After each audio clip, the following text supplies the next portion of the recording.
திரு நித்யானந்தம் இப்போ கடுமையான குற்றச்சாட்டுகளை திரு ஆர்கே அடுக்கி இருக்கிறார்.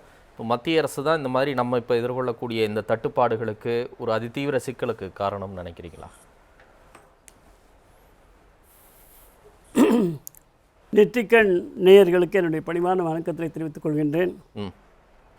ஒரு மூத்த பத்திரிகையாளர், தேசத்தை பற்றி பல விதங்களிலே ஆராய்ந்து பல கட்டுரைகளை எழுதி பிரபலமானவராக இருக்கக்கூடியவர், அரசியல் காரணங்களுக்காக மோடி அவர்களை தவறாக சித்தரிக்க வேண்டும் என்ற ஒரு கட்டம் ஒரு சூழ்நிலையை உருவாக்கி கொண்டிருக்கின்றார்கள். மோடி மீது வெறுப்பு ஏற்பட வேண்டும் என்று ஒரு சூழ்நிலை இங்கே தமிழ்நாட்டில் தொடங்கிவிட்டது. கர்நாடகாவில் விடுதிகள், உணவு விடுதிகள் செயல்படவில்லை. கேஸ் விலை உயர்ந்திருந்து குறைந்திருக்கிறது. இப்பொழுது போர் காரணமாக சற்று மீண்டும் உயர்கிறது. இதுக்கு மேலாக கேஸ் விலை இருந்தது. கமர்ஷியல் கேஸ் ரேட் இதுக்கு மேலே இருந்தது. சரி, இப்போ அது குறைஞ்சி போர் காரணங்களாக உயர்ந்திருக்கிறது. அதே மாதிரி வீட்டு கேஸ், சமையல் எரிவாயு, இது பற்றி 60 ரூபா கூடியிருக்கு. இப்போ நம்ம பார்த்துருக்கும் போது சென்னையில் எங்கேயுமே கேஸ் வரலன்றாங்க. எங்களுடைய பகுதியில் எங்கள் வீட்டில் இருக்கக்கூடிய அடுக்குமாடி குடியிருப்பில் இன்றைக்கு சமையல் கேஸ் வந்தது எனக்கு தெரியும். அப்படியா? ஆமாம், நான் உண்மையை சொல்கிறேன் உங்களுக்கு. சற்று தாமதமாகிறத தவிர ஏற்கனவே புக் பண்ணியிருந்தாங்கன்னா 10 நாள் ஆயிருக்கும், 7 நாள் ஆயிருக்கும், வந்துடுது. முதலெல்லாம் 2வது நாள்லேயே வந்துடும். ஆனால் இது கடந்த ஆட்சியிலே நீங்கள் பார்த்தால் 20 நாள் 30 நாள் எல்லாம் இருந்திருக்கிறது. கம்யூனிஸ்ட், காங்கிரஸ், திமுக இருந்த ஆட்சிகள் எல்லாம் மத்தியிலே கடந்த ஆட்சினா 12 வருஷத்துக்கு முன்னாடி சொல்கிறேன். ஆமாம், அப்படி இருந்திருக்கிறது. ஆனால் என்டிஏ ஆட்சிக்கு வந்த பிறகுதான் ஒரு வாரத்திற்குள்ளாக 2வது நாள் அல்லது 3வது நாள் கேஸை கொடுத்துட்டு வீட்டுக்கு வந்தால் கேஸை பார்க்கலாம்.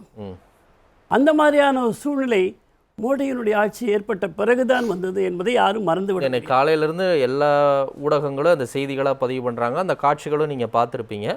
பல இடங்களுக்கு ஃபோன் போடும்போது கேஸ் இல்லை அப்படின்றாங்க. சில நிறுவனங்கள் மூடிட்டாங்க. சில ஹோட்டல்கள் வெளிப்படை அறிக்கையும் விட்டுட்டாங்க. மெனு டீ காஃபிலாம் கிடையாது, ஆம்லேட் கிடையாது, குறிப்பிட்ட இது கிடையாது, நீண்ட நேரம் இருக்கக்கூடிய அந்த உணவு வகைகள் மட்டும்தான் சமைக்க முடியும் அப்படின்னு அவங்க சொல்கிறாங்க. இப்போ ஆர்கே ஒரு கேள்வி, அது லாஜிக்கான கொஸ்டின் தானே. 70 நாள் நமக்கு கையிருப்பு இருக்குது அப்படின்னு சொன்னாங்கன்னா இந்த மாதிரி சிக்கல்கள், அறிவிப்புகள்லாம் ஏன் வருது, ஏன் வரணும்? 70 நாள் நமக்கு கையிருப்பு இருக்கிறது என்று சொன்னால் ஒரே நாளிலே காலி செய்வதற்காக அங்கே அரசாங்கம் இல்லை. அந்த 70 நாள் வேண்டியவர்களுக்கெல்லாம் இப்பொழுதே கொடுத்து அங்கிருந்து வரக்கூடிய வளைகுடா, நம்முடைய ஈரான் நாட்டிலிருந்தோ ரஷ்யா நாட்டிலிருந்தோ நாம் பெறக்கூடிய எண்ணெய் வரவில்லை என்று சொன்னால் 30 நாட்களுக்கு மேலாக நமக்கு எரிவாயுவே கிடைக்காது. எனவே நமக்கு பின்னால் என்ன நடக்க இருக்கிறது என்பதை புரிந்து கொண்டு ஆட்சி செய்வது தான் மந்திரி கழுகு. மந்திரி கழுகு வரும்பொருள் உரைத்தல் தான். அதனால் வருகின்ற நாட்களிலே நமக்கு எப்படி இருக்கும், ஒரு ஆபத்து ஏற்பட்டு விடக்கூடாது. ஏனென்றால் இது நம்முடைய நாட்டு விஷயம் அல்ல. இது ரஷ்யா, அமெரிக்கா, இஸ்ரேல், ஈரான் இவர்களெல்லாம் சம்மந்தப்பட்டது இல்லை. அதுதான் கேட்குறோம். இப்போ போர் தொடங்கி 10 நாள் ஆச்சு, 70 நாள் கையிருப்புன்னாரு. 10வது நாள்லேயே நம்ம அந்த பாதிப்புகளை அதிகமாக உணர தொடங்கிட்டோம். பல உணவு விடுதிகள் மூடுறாங்க. பல பேர் ஊர்லேருந்து ஹாஸ்டல்ஸில், பிஜியில் தங்கி வேலை பார்க்குறாங்க. அங்கெல்லாம் உணவு விடுதிகள் மூடுறாங்க. அப்படிங்கும்போது இன்றைக்கி அம்மா உணவகத்துக்கு அதிகமான நபர்கள் போக ஆரம்பிச்சிட்டாங்க. இப்போ அந்த எஃபெக்டை பார்க்குறீங்கல்ல, அப்போ இதெல்லாம் எப்படி சரி பண்ண முடியும்? உண்மை பற்றாக்குறை இருக்கிறது என்பது உண்மை, அரசு ஏற்றுக்கொள்கிறது. ஒரு போர் என்று வந்தால் எரிவாயு பற்றாக்குறை, டீசல், பெட்ரோல் பற்றாக்குறை என்பது இன்று நேற்று அல்ல, எல்லோருக்கும் தெரியும். போர் விட்டது, விலைவாசி உயரப் போகிறது, பெட்ரோல் கிடைக்காது, அது கிடைக்கும். இது எப்பொழுதுமே சொல்லக்கூடியதான், இது புதுசு இல்லை. குழந்தைகளும் கேட்டால் கூட சொல்லுவாங்க. ஆனால் இப்படித்தான் என்று ஒரு நெரேட்டிவ் செட் பண்ணுறாங்க. மோடியுடைய ஆட்சி கையாலாகாத ஆட்சி என்று, ஏதோ இந்தியாவிலேயோ மற்ற எந்த நாட்டிலேயோ நடக்காததை போல எல்லா நாட்டிலையும் தட்டுப்பாடு இருக்கு. ஏனென்றால் எப்படி வர முடியும்? என்ன வந்தால் தானே இங்கே நமக்கு கிடைக்கும். நம்ம நாட்டில் அவரே சொல்கிறார், நம்ம நாட்டில் எண்ணெய்க்கு கிடைக்கிறதுக்கு முடியாது, எண்ணெய் கொடுக்க முடியாதுங்கிறாரு. அப்புறம் இவ்வளோ பேசி ஏன் பேசணும்? நம்ம வெளிநாட்டு அனுப்பி தான் எண்ணெய்க்கு இருக்கிறோம். எரிவாயு, இந்த மாதிரியான பெட்ரோலியம் ப்ராடக்ட்ஸ் இதுக்கெல்லாம் வெளிநாட்டு நம்பி இருக்கின்ற பொழுது நம் நாட்டிலே அவற்றையெல்லாம் உற்பத்தி செய்து உடனடியாக கொடுக்க முடியாது என்று அவரே புரிந்து கொண்டிருக்கிற பொழுது எதற்காக இந்த அரசாங்கத்தை குறை சொல்ல வேண்டும்? எதற்காக சொல்றேன்னா எதற்காக நான் சொல்லிடுறேன். ஒரே நிமிஷம் ஒரே நிமிஷம் எனக்கு டைம் கொடுங்க. எதற்காக நான் சொன்னேன்னு பாத்தீங்கன்னா வேற ஒன்றும் கிடையாது. நாம வந்து ரஷ்யா கூட ஒரு ஒப்பந்தம் போட்டோம். என்ன ஒப்பந்தம்? எண்ணெய் வாங்குறதுக்கும் கேஸ் வாங்குறதுக்கும் எல்லாம் சேர்த்து ஒப்பந்தம் போட்டோம். எண்ணெய் தான் அதுல முக்கியமான அம்சமா இருக்கு. ரஷ்யா கிட்ட அந்த அளவுக்கு கேஸ் கிடையாது. அது என்னாச்சுன்னு கேட்கிறேன். அது வந்து அமெரிக்கா சொல்லுச்சு உங்க மேல சாங்ஷன் வந்து சொன்ன உடனே ஒரு கோழை அரசாங்கம் வந்து அந்த எக்ரிமெண்ட்ல இருந்து பின்வாங்குச்சுங்க. ஒரு கோழை அரசாங்கம், டெல்லியில் இருக்கிறது ஒரு கோழை அரசாங்கம், அது பின்வாங்குச்சா இல்லையா? அப்புறம் வந்து 4 நாள் முன்னாடி வந்து அமெரிக்காவில் இருக்கின்ற ஒரு அதிகாரி வந்து சொல்றான் இந்தியாவுக்கு நான் பெர்மிஷன் கொடுக்கறேன் அப்படிங்கிறான். 30 நாள் எண்ணெய் வாங்கக்கூடிய பெர்மிஷன் வந்து இந்தியாவுக்கு கொடுக்கறேன் என்று சொல்றான். அவன் யாருங்க பெர்மிஷன் கொடுக்கறதுக்கு? அவன் யார் பெர்மிஷன் கொடுக்கறதுக்கு? உங்க அரசாங்கம் கேட்டுச்சா? ஏதாச்சும் ஒருத்தர் கேட்டாரா? பிரதமர் கேட்டாரா? இல்ல என்றால் வெளியுறவுத்துறை அமைச்சர் கேட்டாரா? ஹர்தீப் பூரி கேட்டாரா? இல்ல ஜெய்சங்கர் கேட்டாரா? இல்ல அமித்ஷா கேட்டாரா? யாராச்சும் ஒருத்தர் பொறுப்பில் இருக்கின்ற யாராச்சும் ஒருத்தர் வந்து அவனை பார்த்து டேய் இது ஏன் நாடுறா, நான் என்ன வேணா பண்ணுவேன்டா அப்படின்னு சொன்னீங்களா? இது சொன்னோம். நாம் எப்ப சொன்னோம்னு பாத்தீங்கன்னா மன்மோகன் சிங் ஆட்சியில் சொன்னோம், நாம் இந்திரா காந்தியினுடைய ஆட்சியில் சொன்னோம், நாம் வந்து ராஜீவ் காந்தியினுடைய ஆட்சியில சொல்லியிருக்கோம், வாஜ்பாயினுடைய ஆட்சியில சொல்லியிருக்கோம். ஏன் இவ்வளவு கோழைத்தனம் என்றதான் என்னுடைய கேள்வி.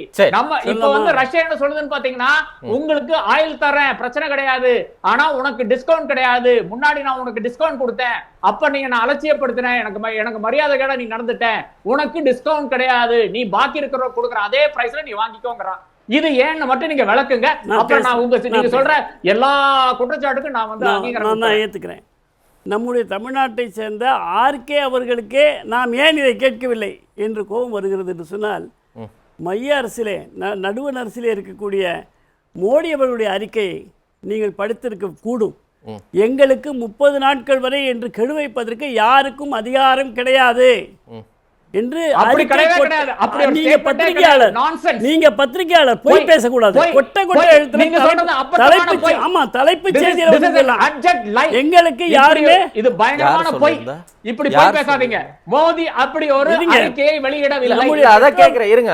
பேசவே விட மாட்டாங்க அவங்க, உண்மையை சொல்ல மாட்டாங்க. நம்முடைய மத்திய அரசினுடைய பெட்ரோலிய அமைச்சர் மிக தெளிவாக மோடி உள்பட 30 நாட்களுக்கு தான் என்று கெடு வைப்பதற்கும் அதற்கு மேல் உங்களுக்கு அனுமதி கிடையாது, நாங்கள் அனுமதிக்க மாட்டோம் என்று சொல்வதற்கும் அவர்கள் ஏதோ நமக்கு அனுமதி கொடுத்து நாம் 40 விழுக்காடுக்கு குறைவாக ரஷ்யாவிலிருந்து எண்ணெய் பெறுவது போல ஒரு தோற்றத்தை அவர்கள் உலகத்திலே ஏற்படுத்தலாம்.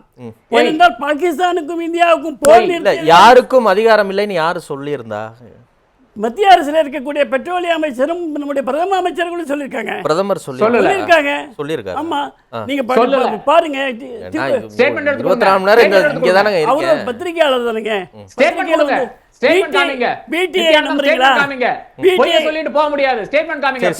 இருக்குதா? நீங்க காட்ட முடியுமா? இது எல்லாருக்கும் தெரிந்த உண்மை. உண்மையிலே எனக்கு சந்தேகமா இருக்கு. ஆமாங்க, கற்றறிந்தவர்கள் இந்த அவையில இருக்கிறார்கள், அவர்கள் புரிந்து கொண்டிருப்பார்கள் என்றுதான் நான் அதை கொண்டு வரவில்லை வச்சுக்கோங்க. மொபைல்ல இருந்து எடுக்கலாம். இல்ல இப்ப அதை எடுக்கிற அளவுக்கு எனக்கு தொழில்நுட்பம் அவ்வளவு வேகமா வராது. பாருங்க, சரி, யாராவது 30 நாள்.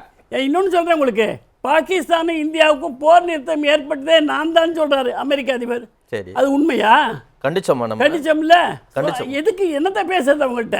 அதாவதுங்க, ஒரு பைத்தியக்காரன் கையில் இருக்க கத்தி யாரை குத்தும் எப்ப குத்தும் தெரியாதுங்க. நாம் எப்படி செயல்படணுமோ அப்படித்தான் செயல்பட முடியும். சில விஷயங்களை அலட்சியப்படுத்த வேண்டும். எத்தனையோ குறைகள் சட்டம் ஒழுங்கு பிரச்சனையிலிருந்து அன்றாடம் பாலியல் பிரச்சனையிலிருந்து தமிழ்நாட்டில் இருந்து கொண்டிருக்கிறது. இதை நம்முடைய முதலமைச்சர் செவிகளுக்கு நான் கொண்டு இருக்கிறோம். ஏதேனும் நடக்கிறதா? நடக்காது. அப்படித்தான் அமெரிக்க அதிபரும் கூட நாம் என்ன சொன்னாலும் என்ன சொன்னாலும் கேட்காதவங்கள்ட்ட நாம என்ன செய்யணுமோ அது செய்யணும். 40 விழுக்காடு குறைவாக இன்றைக்கு நாம் எண்ணெயை பெற்றுக் கொண்டிருக்கிறோம். பிறகு நாம் இந்த போர் எந்த அளவிற்கு போகிறது நாம் கண்டிப்பா சரி ஆய்தாங்க ஆகணும். மோடியை போன்று வளர்ந்து வரக்கூடிய நாட்டை நிர்வகிக்கக்கூடியவர் இதை மாற்றி காட்டுவார். அப்பொழுது ஆர்கே அவர்களை அழைங்க, நான் வரேங்க. அப்ப பேசிக்கிறேன். ஒத்துக்கலாம், ஒன்றும் பிரச்சனை இல்லை.